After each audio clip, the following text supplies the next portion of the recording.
అర్జునుడి మానసిక స్థితి ఏమిటో శ్రీకృష్ణ పరమాత్మకు అర్థమైంది. అర్జునుడిలో శ్రీకృష్ణ పరమాత్మ గుర్తించిన 3 అంశాలు. ఒకటి, నేను యుద్ధం చేస్తున్నాను, నేను అనే అహంకారం. యుద్ధంలో నా వాళ్ళు అనే మమకారం.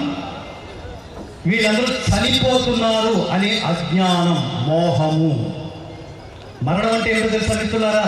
ఇది తెలిస్తే ఎవరికి చావంటే భయం ఉండదు. సినిమా కూడా జీవితం లాంటిదే. Cinema first half second half ఉంటుంది చూడండి.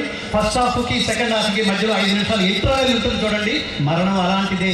ఒక జన్మ నుంచి ఇంకో జన్మలోకి వెళ్ళే మధ్యలో నువ్వు తీసుకునే తాత్కాలికమైన విశ్రాంతి పేరే మరణం. భయంకరమైన శబ్దం కాదది. ఏం చెప్తున్నాడు ఈ శ్లోకంలో? జీవితం అంతా చెప్తున్నాడు. జాతస్య హి ధ్రువో మృత్యుః. ఒరే, నువ్వు పోవడం కన్ఫర్మ్ రా. పుట్టిన వానికి మరణము తప్పదు. నువ్వు పోవడం కన్ఫర్మ్, శాశ్వతం అనుకుంటున్నావేమో.